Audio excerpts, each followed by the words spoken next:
برطانیہ سے جانے والی ایک خاتون فرخندہ رحمان، جسے آزاد کشمیر میں ایک ایس ایچ او کے انصاف کے حصول کے لیے اسے ہراسگی، mental torture, physical abuse, groom اور پھر وہاں پہ سیکچول ہراسمنٹ کا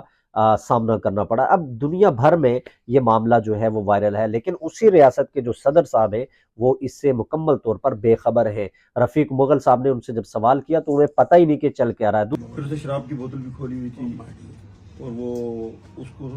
سیکشولی ہیراس کر رہا ہے۔ یہ میرے موبائل میں ریکارڈنگ موجود ہے، سننے کے قابل نہیں ہے، پوری سوشل میڈیا پہ آ گئی ہے۔ دوسری طرف آپ دیکھیں کہ آزاد کشمیر میں ہمارے میڈیا کا آپ رول دیکھیں، مقامی میڈیا کے کل ہونے والی پریس کانفرنس میں درجنوں وہاں پہ مائک تھے، لیکن شاید ان درجنوں مائکس میں سے درجنوں چینلز کی موجودگی میں بھی کسی نیشنل چینل نے اس کو اپروچ نہیں کیا اور اسے کوریج نہیں دی۔ یعنی کہ ہمارا وہاں پہ صحافی حضرات کا یہ رول ہے، اور کچھ صحافی حضرات تو اس کی حمایت میں لکھ رہے ہیں ایس ایچ او کی، اور اس ایس ایچ او کو بچانے کے لیے آزاد کشمیر کے پولیس کے محکموں کے لوگ اسے بچانے میں واضح طور پہ لگے ہوئے، اس وجہ سے کہ 7 دن گزر گئے، ایف آئی آر تو کاٹی گئی لیکن ارسٹ نہیں ہوئے، موبائل فون ضبط نہیں کیا گیا، جائے وقوع کو سیل نہیں کیا گیا۔ اس لڑکی نے یہ بتایا ہے کہ میں شیورٹی کے ساتھ کہہ سکتی ہوں کہ اس شخص نے اس سے پہلے کئی لڑکیوں کو، کم عمر بچیوں کو، سٹوڈنٹس کو درندگی اور حوانگی اور ہراسگی کا شکار بنایا ہے، اور اس نے پھر یہ بار بار کہا ہے کہ اس کو اعلیٰ آفیسرز بھی اس کو سیف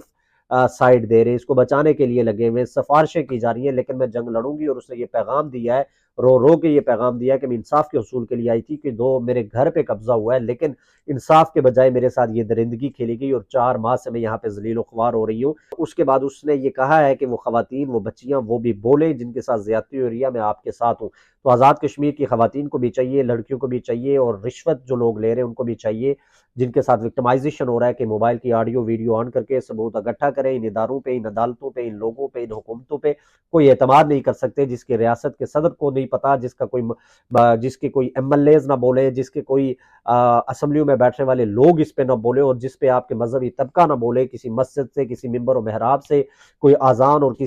کوئی اس کے متعلقہ کوئی کلمات نہ ہو، اس کی مذمت نہ ہو۔ تو عوامی ایکشن کمیٹی کا یہ جو معاملہ اس وقت عوام کی عدالت میں پھر سے آ گیا ہے، تو سول سوسائٹی اس کو لے کے اس کیس کو انصاف کے حصول کے لیے، عدل و انصاف کی فراہمی کے لیے جنگ آپ نے لڑنی ہوگی۔ اور برٹش کشمیری جو ہے وہ خوف زدہ ہیں کہ ہم اپنے گھروں کی طرف جاتے ہیں، تماشا بنا کے انہوں نے رکھ دیا ہے کہ چوری کی جاتی ہے، ڈکیتی کی جاتی ہے، ایئرپورٹ پہ پہنچتے تو ہمیں